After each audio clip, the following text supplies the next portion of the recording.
سبلی جو سے محبت مجھے نہ دکھا۔ ایک بار حضرت سبلی رحمۃ اللہ علیہ وضو کر کے گھر سے نکلے، راستے میں ہی تھے، اللہ تعالیٰ کی طرف سے الہام ہوا، سبلی ایسا گستاخی والا وضو کر کے تو میرے گھر کی طرف جا رہا ہے۔ وہ سہم گئے اور پیچھے ہٹنے لگے۔ جب وہ پیچھے ہٹنے لگے تو پھر دوبارہ الہام ہوا، سبلی تو میرا گھر چھوڑ کر کہاں جائے گا؟ وہ پھر ڈر گئے اور زور سے اللہ کی ضرب لگائی۔ جب اللہ تعالیٰ لفظ کہا تو الہام ہوا، سبلی تو ہمیں اپنا جوش دکھاتا ہے۔ حضرت سبلی رحمۃ اللہ علیہ یہ سن کر دبک کر بیٹھ گئے۔ پھر تھوڑی دیر کے بعد الہام ہوا، سبلی تو ہمیں اپنا صبر دکھاتا ہے۔ آخرکار کہنے لگا، اے اللہ، میں تیرے ہی سامنے فریاد کرتا ہوں۔ اصل میں اللہ تعالیٰ اپنے پیارے کے ساتھ ذرا محبت کی باتیں کرنا چاہتے تھے، ناز کا معاملہ ہی الگ ہے۔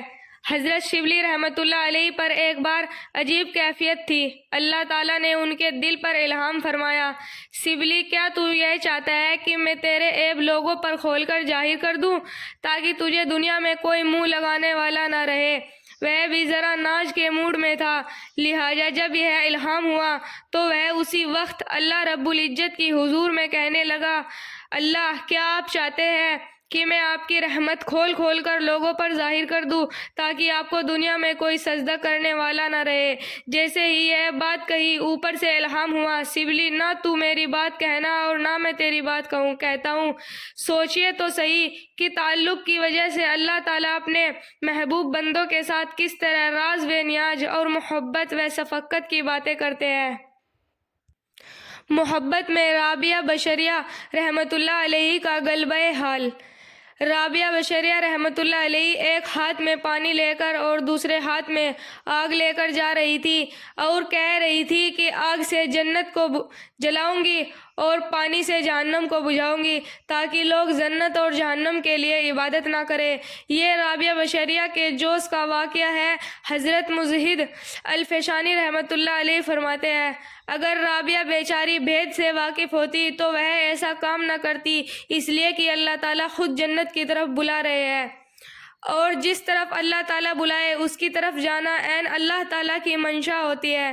اللہ والوں کی محبت الہی میں ایسی باتیں کر جانا یہ محبت کی وجہ سے ہوتا ہے۔ نفسانی اور رحمانی محبت کا بدلہ۔ حضرت یوسف علیہ السلام ایک جگہ جا رہے تھے، آواز سنی کہ ویرانوں میں کوئی آواز دے رہا ہے، پاک ہے وہ ذات جس نے بادشاہوں کو نافرمانی کی وجہ سے غلام بنا دیا اور غلام کو بعد فرما برداری کی وجہ سے بادشاہ بنا دیا۔ سبحان اللہ، اللہ تعالیٰ حقیقت میں ایسی ہی ذات ہے جو اس کی اطاعت کرتا ہے، اللہ تعالیٰ اس کو دنیا میں بھی عزتیں دیتے ہیں۔ اور حضرت یوسف علیہ السلام نے پوچھا، اے بڑھیا، تو کون ہے؟ میں وہی ہوں جس نے تمہیں سونے چاندی اور ہیرے اور موتیوں کے بدلے خریدا تھا۔ اللہ اکبر۔ زلیخا اور یوسف علیہ السلام سے محبت تھی، ملکہ سے ہٹا کر بھکارن بنا دی گئی، اور یوسف علیہ السلام کو اللہ تعالیٰ سے محبت تھی، اللہ تعالیٰ نے غلامی سے نکال کر وقت کا بادشاہ بنا دیا۔ یہ نفسانی اور رحمانی محبت میں فرق ہوتا ہے۔ ہر دور پر زمانے میں جو یوسف علیہ السلام کے نقش قدم پر چلے گا، اللہ تعالیٰ اسے فرش سے اٹھائیں گے اور عرش تک پہنچائیں گے، اور جو زلیخا کے نقش قدم پر مخلوق کی محبت میں گرفتار ہوگا، اللہ تعالیٰ ملکہ کے درجے سے ہٹا کر اس کو بھکارن بنا کر کھڑا کر دیں گے۔ اس لیے اللہ کی محبت اصل ہے۔ ہمیں اللہ تعالیٰ سے اللہ تعالیٰ کی محبت مانگنے کی ضرورت ہے۔ اللہ تعالیٰ کی محبت جب دل میں ہو تو غم نہیں رہتا۔ محبت کی شمع کہاں جلتی ہے؟ حضرت ابراہیم بن ادہم رحمۃ اللہ علیہ نے ایک خواب دیکھا کہ ایک فرشتہ لکھ رہا تھا۔ پوچھا، کیا لکھ رہے ہو؟ کہنے لگے، عاشقوں کا نام لکھ رہا ہوں۔ انہوں نے کہا، میرا نام بھی ہے۔ فرشتے نے کہا، تمہارا نام نہیں ہے۔ کہنے لگے، ایسا کرو کہ اللہ کے عاشقوں سے محبت کرنے والوں میں میرا نام لکھو۔ وہ فرشتہ کہتا ہے، بہت اچھا، اور چلا گیا۔ کچھ عرصے کے بعد خواب دیکھا، دیکھتے ہیں کہ فرشتہ لکھ رہا ہے۔ پوچھا کیا لکھ رہے ہیں؟ کہنے لگا کہ ان لوگوں کے نام لکھ رہا ہوں جن سے اللہ تعالیٰ محبت کرتے ہیں۔ انہوں نے کہا کہ اچھا میرا نام بھی کہیں ہے؟ تو اس نے دکھایا کہ جن سے اللہ تعالیٰ محبت کیا کرتے ہیں اس صفحے کے سب سے اوپر ابراہیم بن ادہم رحمۃ اللہ علیہ کا نام لکھا ہوا تھا۔ اللہ تعالیٰ نے فرمایا کہ جو میرے عاشقوں سے محبت کرتے ہیں میں ان بندوں کے ساتھ محبت کیا کرتا ہوں، اس لیے اللہ والوں سے محبت اللہ تعالیٰ کی محبت ملنے کا ذریعہ بن جاتی ہے۔ جب اللہ تعالیٰ سے محبت ہوتی ہے تو اللہ کے نام سے بھی محبت ہو جاتی ہے۔ دیدار الہی کا یہ نقشہ بھی عجیب۔ ایک بار حاجی امداد المہاجر مکی رحمۃ اللہ علیہ کے پاس ایک آدمی آیا۔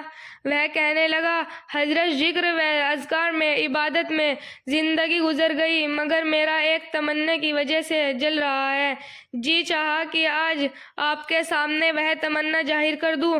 آپ نے پوچھا کون سی تمنا ہے؟